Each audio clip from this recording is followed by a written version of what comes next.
പിതാവിൻ്റെയും പുത്രൻ്റെയും പരിശുദ്ധാത്മാവിൻ്റെയും നാമത്തിൽ ആമേൻ. എൻ്റെ പ്രിയപ്പെട്ടവർ, ഇന്ന് ഏപ്രിൽ 26 ഞായറാഴ്ച. അമ്മേ പരിശുദ്ധ അമ്മേ, അമ്മേ പരിശുദ്ധമേ, ദൈവമാതാവേ, കൃപാസനത്തിലൂടെ ഞങ്ങൾക്കും ഞങ്ങളുടെ ദേശത്തിനും അമ്മ മധ്യസ്ഥം തേടി തന്ന എല്ലാ അനുഗ്രഹങ്ങൾക്കും കൃപകൾക്കും ഞങ്ങളിപ്പോൾ ഹൃദയം നിറഞ്ഞ നന്ദി പറയുന്നു. അമ്മേ പരിശുദ്ധമേ, ദൈവമാതാവേ, 2004 ഡിസംബർ 7 ഉച്ചകഴിഞ്ഞ് 2:30 കൃപാസനത്തിൽ സംഭവിച്ച അമ്മയുടെ പ്രത്യക്ഷപ്പെടലിനെക്കുറിച്ച് തിരുസഭയ്ക്ക് സമർപ്പിച്ചിരിക്കുന്ന പഠനരേഖകളുടെ മേൽ സഭാത്മകമായ പഠനം ആരംഭിക്കുവാൻ ഞങ്ങൾ പ്രാർത്ഥിക്കുന്നു. അമ്മേ പരിശുദ്ധമേ, ഭൂസ്വർലോകങ്ങളുടെ രാജ്ഞിയായ അങ്ങേയ്ക്ക് ഭൗമസംരക്ഷണത്തിനായി പ്രപഞ്ചപ്രകൃതിയെ തന്നെ തിരുസഭ പ്രതിഷ്ഠിക്കുവാൻ ഈ പ്രത്യക്ഷീകരണം വഴി ഇടയാക്കണമേ. പരിശുദ്ധമേ, ജപമാല മാതാവേ, സകല കൃപാസനം പ്രാർത്ഥനയോടും ചേർത്ത് ഞങ്ങളിപ്പോൾ പ്രാർത്ഥിക്കുന്ന ഈ കുടുംബത്തിന്റെ പ്രത്യേക നിയോഗം പറ മക്കളെ.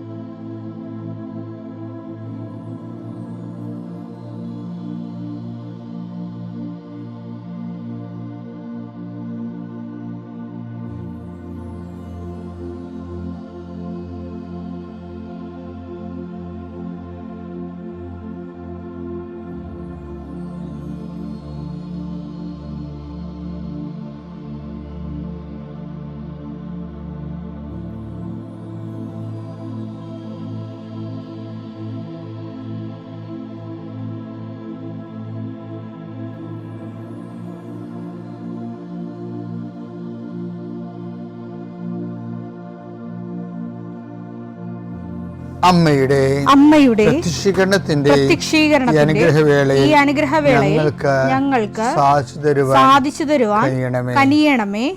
ആമേൻ. വിശ്വാസ പ്രമാണം. സർവശക്തനായ പിതാവും ആകാശത്തിന്റെയും ഭൂമിയുടെയും സൃഷ്ടാവുമായ ദൈവത്തിൽ ഞാൻ വിശ്വസിക്കുന്നു. അവിടുത്തെ ഏകപുത്രനും ഞങ്ങളുടെ കർത്താവുമായ ഈശോ മിശിഹായിലും ഞാൻ വിശ്വസിക്കുന്നു. ഈ പുത്രൻ പരിശുദ്ധാത്മാവിനാൽ ഗർഭസ്ഥനായി കന്യകാമറിയത്തിൽ നിന്ന് പിറന്ന് പൊന്തിയോസ് പീലാത്തോസിന്റെ കാലത്ത് പീഡകൾ സഹിച്ച് കുരിശിൽ തറയ്ക്കപ്പെട്ട് മരിച്ച് അടക്കപ്പെട്ട് പാതാളങ്ങളിൽ ഇറങ്ങി മരിച്ചവരുടെ ഇടയിൽ നിന്ന് 3-ാം നാൾ ഉയർത്ത് സ്വർഗത്തിലേക്ക് എഴുന്നള്ളി സർവശക്തിയുള്ള പിതാവായ ദൈവത്തിന്റെ വലതുഭാഗത്തിരിക്കുന്നു. അവിടെ നിന്ന് ജീവിക്കുന്നവരെയും മരിച്ചവരെയും വിധിക്കുവാൻ വരുമെന്നും ഞാൻ വിശ്വസിക്കുന്നു. പരിശുദ്ധാത്മാവിലും ഞാൻ വിശ്വസിക്കുന്നു.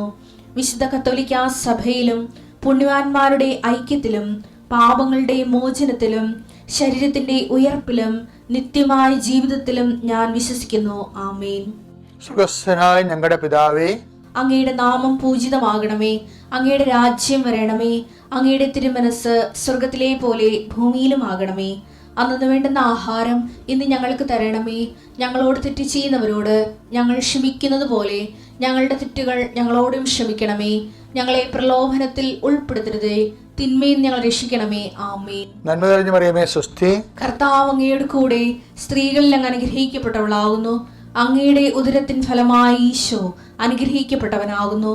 പരിശുദ്ധ മറിയമേ, തമ്പുരാന്റെ അമ്മേ, പാപികളായ ഞങ്ങൾക്ക് വേണ്ടി ഇപ്പോഴും ഞങ്ങളുടെ മരണസമയത്തും തമ്പുരാനോട് അപേക്ഷിക്കണമേ. ആമേൻ. കർത്താവേ, നിന്റെ ഉന്നതമായ നാമത്തിന് സ്തോത്രം ചെയ്യുന്നു. കർത്താവേ, നിന്റെ വിശുദ്ധ പൗരോഹിത്യത്തെ മഹത്വപ്പെടുത്തണമേ.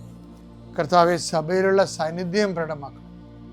40 വർഷം അർപ്പിച്ച കൃപാന്റെ യുഗതിയായി കൃപാസ്ഥാനത്താരെ ജീവനോടെ പ്രത്യക്ഷപ്പെട്ട പരിശുദ്ധ അമ്മയുടെ മാധ്യസ്ഥത്തിലെ ഞാൻ അങ്ങയുടെ മക്കൾക്ക് വേണ്ടി പ്രാർത്ഥിക്കുന്നു. അമ്മേ, ഈ പ്രഭാതത്തിൽ എത്രയോ പേരാണ് അമ്മേ ഈ ഒരു പ്രാർത്ഥനയ്ക്ക് വേണ്ടി കൊതിച്ച് കാത്തിരിക്കണത്.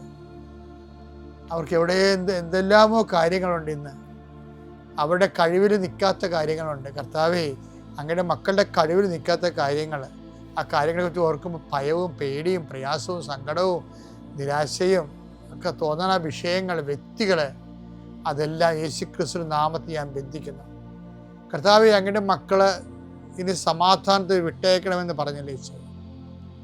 ഞങ്ങളുടെ ദാസനെ സമാധാനം, എൻ്റെ രക്ഷ ഞാൻ എൻ്റെ കണ്ണുകൊണ്ട് കണ്ടിരിക്കുന്നു. അങ്ങയുടെ ദാസനെ സമാധാനം വിട്ടേക്ക്.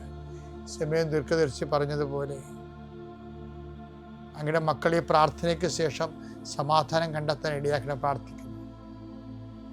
നിങ്ങളുടെ ജീവിത ചിന്തകൾ, നിങ്ങളിന്ന് പോകാനിരിക്കുന്ന ഇടങ്ങൾ, സംസാരിക്കുന്ന വ്യക്തികൾ, ഒപ്പിടുന്ന പേപ്പറുകൾ, എഴുതുന്ന രേഖകൾ, എൻ്റെ മക്കൾ ജീവിത ഉപായത്തിന് വേണ്ടിയും മേൽഗതിക്ക് വേണ്ടിയും ജോലിക്ക് വേണ്ടിയും ജോലിയുടെ അനുബന്ധ കാര്യങ്ങൾക്ക് വേണ്ടിയും എവിടെയെല്ലാം യാത്ര ചെയ്യുന്നു, ആരോടെല്ലാം സംസാരിക്കുന്നു, ഫോൺ ചെയ്തിട്ട് എന്തെങ്കിലും ഡേറ്റോ കാര്യമോ തീരുമാനമോ വാക്കോ പ്രവൃത്തിയോ തീരുമാനമോ കിട്ടാൻ വേണ്ടി കാത്തിരിക്കുന്നു. അതെല്ലാം മക്കൾക്ക് അനുകൂലമാവുകയും അത് ഈശോയുടെ നാമത്തിൽ ഞാൻ നിങ്ങളെ അനുഗ്രഹിക്കുകയും ചെയ്യുന്നു. എൻ്റെ കർത്താവ്, മനുഷ്യൻ്റെ ഭീഷണി കാരണം മനസ്സിന് സമാധാനം നഷ്ടപ്പെട്ടവർ, അവരെ നീ ഏത് ഭവനത്തിൽ പ്രവേശിച്ചാലും ആ ഭവന സമാധാന ആശംസ അർപ്പിച്ച കർത്താവേ, നിന്റെ നാമത്തിൽ നെഞ്ചിലും നെറ്റിലും മുദ്രവാങ്ങി നിന്റെ നാമത്തിൽ വിശ്വസിക്കുന്ന ഒരു മനുഷ്യനെയും ആരും ഭീഷണിപ്പെടുത്താൻ അനുവദിക്കരുത് കർത്താവേ.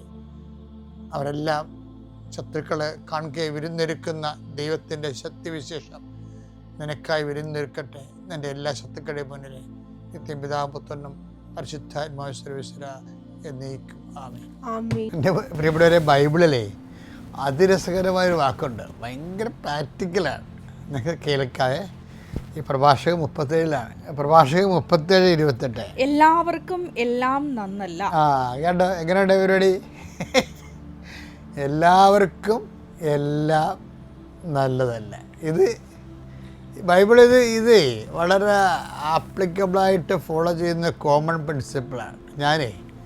ഞാനൊരു ദിവസം ഉണ്ടല്ലേ, എൻ്റെ ഒരു അടുപ്പക്കാരനുണ്ടായിരുന്നു, ഒരു ഓൾഡ് മിനിസ്റ്റർ. അപ്പം അദ്ദേഹം ഒരു മാസം കൂടുമ്പോൾ ചുമ്മാ വിസിറ്റ് വരാൻ, വയസ്സനായി, പണ്ട് മന്ത്രിയായിരുന്നു, ഞാൻ വകുപ്പൊന്നും പറയില്ല, അപ്പോൾ ഞങ്ങൾ പിടിച്ചെടുക്കും. അപ്പോൾ ജസ്റ്റ് ചുമ്മാ എന്നെ കാണാൻ വരും. അപ്പം ഞങ്ങളിടയ്ക്ക് തമ്മിലൊക്കെ പ്ലാൻ ഇട്ടിട്ട് ഗവൺമെൻറ് ലെവലിൽ കുറേ യാത്രകൾ നടത്തിയിട്ടുണ്ട്. ഒരു ദിവസം ഞാൻ ഇദ്ദേഹത്തിന് പിടിച്ചപ്പോൾ ഇദ്ദേഹം വീടിൻ്റെ തെക്ക് വശത്തുള്ള, അതാണ് എൻട്രൻസ്, തെക്കോട്ട് ദർശനം, വീടിൻ്റെ ആ സിറ്റ് ഔട്ട് നിന്ന് തെക്കോട്ട് ഒരു 3 സ്റ്റെപ്പിട്ട എൻട്രൻസ്. ആ എൻട്രൻസ് കെട്ടി അടക്കണം പുള്ളി. അപ്പം ഞാൻ പറഞ്ഞു, സാറേ എന്നാ പരിപാടിയാണെന്ന് ചോദിച്ചു. എൻ്റെ ഇവിടെ മുഴുവൻ രോഗമാണ്, ഭാര്യ ഇപ്പം അവിടെ രോഗമായിട്ട് കിടക്കുക, ഇപ്പം മകന് അസുഖം, എനിക്കസുഖം.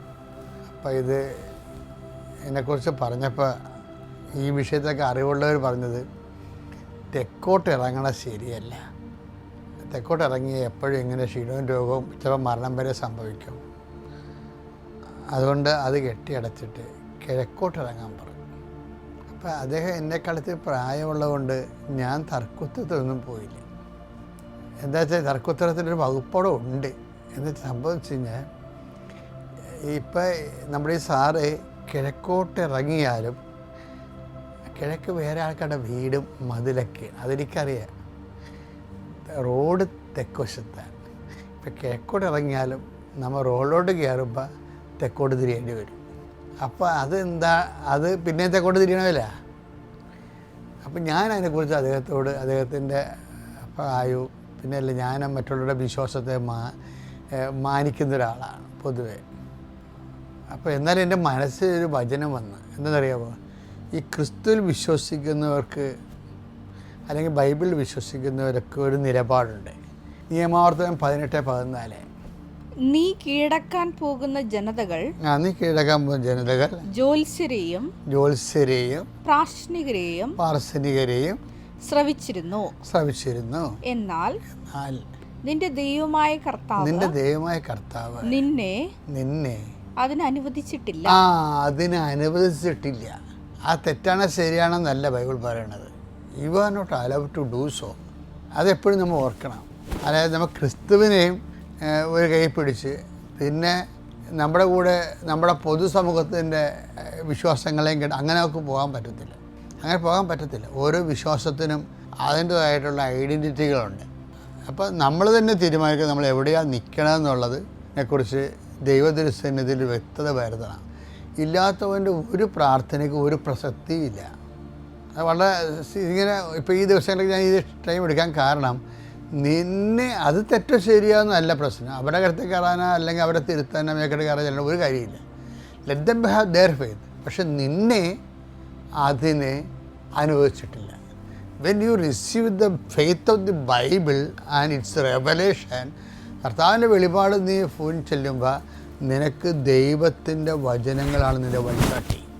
അതിനെതിരെ വരുന്ന ഒരു സാധനത്തിൻ്റെ നിങ്ങൾ പോയി തലവെച്ചാൽ ഒരു ഗുണം ഉണ്ടാകത്തില്ലെന്ന് തന്നെയല്ല, നീ അത് കൺഫ്യൂഷനാണ്. വിരുദ്ധാഹാരം കഴിക്കുമ്പോൾ ഉണ്ടാകുന്ന ചില ആൾക്കാർ പറഞ്ഞേ മീനും മോരും കൂടെ കഴിച്ചു കഴിഞ്ഞാൽ വെള്ളപ്പാണ്ട് ഉണ്ടാകുമെന്ന് പറയാം. അത് കുറേയൊക്കെ ശരിയാണ്, വൈദ്യശാസ്ത്രപരമായിട്ട് ശരിയാണത്. അപ്പോൾ അതുകൊണ്ട് ചുമ്മാ വിശ്വാസികളുടെ കൂട്ടത്തിൽ കുറേ വെള്ളപ്പാണ്ടുകാരുണ്ട്. അവർ വിരുദ്ധാഹാരം കഴിച്ച് വെള്ളപ്പാണ്ടാകണതാണ്. അപ്പം അതുകൊണ്ട് ബൈബിളിൻ്റെ ഈ കൃത്യമായ സ്റ്റാൻഡിങ് ഇൻസ്ട്രക്ഷൻ ഉണ്ട് ഈ വിഷയത്തിൽ. അതുകൊണ്ടാണ് ഈശോ പറഞ്ഞത്, ഞാനാകുന്നു വഴി, ഞാനാണോ സത്യം, ഞാനാണ് ജീവൻ. നീ അതല്ലേ ഫോളോ ചെയ്യണത്. അപ്പോൾ അത് തന്നെ ഫോളോ ചെയ്യുമ്പോഴാണ് ഇപ്പോൾ നമ്മൾ ചിലർ പറയുകയല്ലേ, for best result use Eveready battery. അത് കമ്പനിക്കാരെങ്ങനെ പറയണത്, അവിടെ ആ ടോർച്ചിൻ്റെ ആ പ്രകാശം സമ്പൂർണ്ണമായിട്ട് കിട്ടണമെങ്കിൽ അതിനുവേണ്ടി ഡിസൈൻ ചെയ്തിരിക്കുന്ന അവരുടെ ബാറ്ററി ഉണ്ട്. അതാണ് വിഷയം. അല്ലാതെ എവറെഡി ബാറ്ററി എടുത്ത് കൊണ്ടുപോയി തോഷോ ഇടുകയോ അല്ലെങ്കിൽ റേഡിയോ ബാറ്ററി വെക്കുകയോ ചെയ്ത് കഴിഞ്ഞാൽ കമ്പനിക്കാരെ ഉത്തരവാദിത്വമല്ല. ഇതൊക്കെ ഒരു ഉദാഹരണം മാത്രമേ ഉള്ളൂ. ഈ ഉദാഹരണത്തിനും ഉപമകൾക്കും ഒക്കെ അതിൻ്റെതായിട്ടുള്ള ലിംബൻ ഡെഫ്നെസ് ഉണ്ടാവും. എങ്കിലും പെട്ടെന്ന് കാര്യം മനസ്സിലാക്കാൻ വേണ്ടി ഞാൻ പറഞ്ഞതേ ഉള്ളൂ. അപ്പോൾ വിശ്വാസത്തിൽ നീ ഷാർപ്പനാവുക. ബാക്കിയുള്ളതെല്ലാം ദൈവത്തിൻ്റെ കയ്യിൽ നിന്നാണ്. ആ ദൈവം നിന്നോട് സത്യസന്ധത പ്രവർത്തിക്കുകയും ചെയ്യും. പിതാവിൻ്റെയും പുത്രൻ്റെയും പരിശുദ്ധാത്മാവിൻ്റെയും നാമത്തിൽ.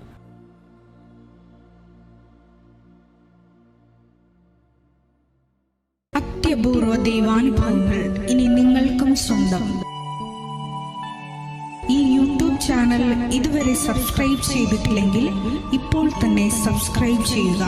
ഈ വീഡിയോ ഇപ്പോൾ തന്നെ നിങ്ങളുടെ സുഹൃത്തുക്കൾക്ക് ഷെയർ ചെയ്തുകൊണ്ട് കർത്താവിൻ്റെ പ്രേക്ഷിതരാകുക.